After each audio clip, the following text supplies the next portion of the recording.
Hi, boys and girls. I am so excited about all of our learning this week because we are going to be learning for the next couple weeks all about fairy tales. Now, I bet you might have even seen a fairy tale or read a fairy tale already because fairy tales are really popular. So, if you've ever seen the movie Cinderella or Snow White and the Seven Dwarfs or many different Disney movies, you've probably already know a lot of the things I'm talking about. So let's look at the elements of a fairy tale. And that's just a fancy way of saying what things describe fairy tales. Now, some fairy tales will have all of these, and some might only have a few. So let's look at the very first one. If you hear the words once upon a time, you might be reading a fairy tale. Those words give us a clue that it might be a fairy tale.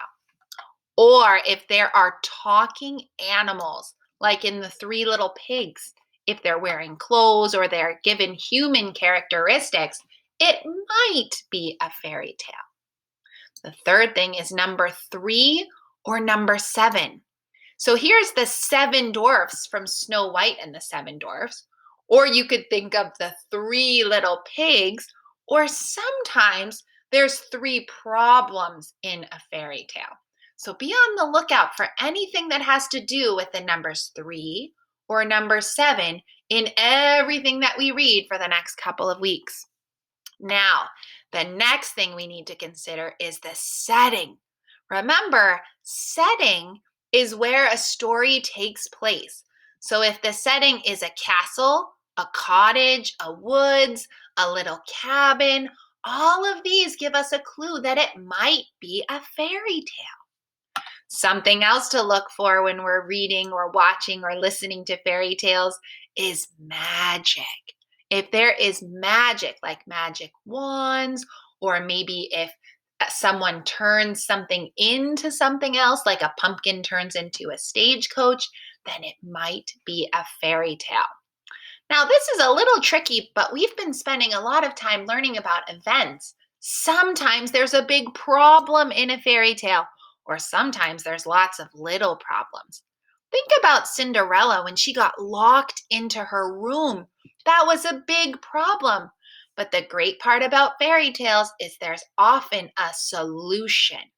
Echo that word, solution. And a solution is how the problem was solved. So in Cinderella, Cinderella got locked into her room by her evil stepmother, but the solution was that the mice ran down and got the key out of her pocket. So there was a problem and a solution. Be on the lookout for that when we're reading fairy tales this week.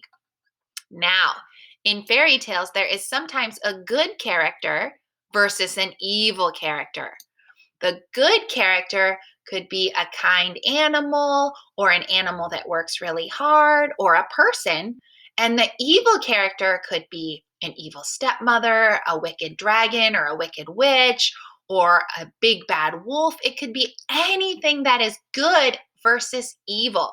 So when there's a really, really good character and a really, really evil character, that's something else to look for. And the last thing we're going to check for is royalty.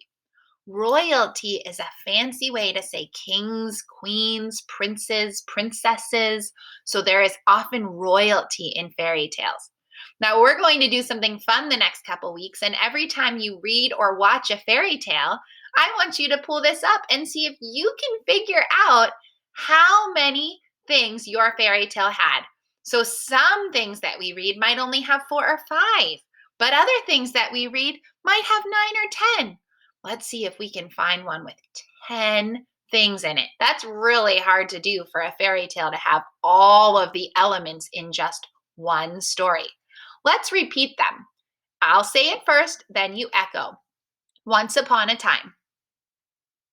Talking animals. 3 or 7.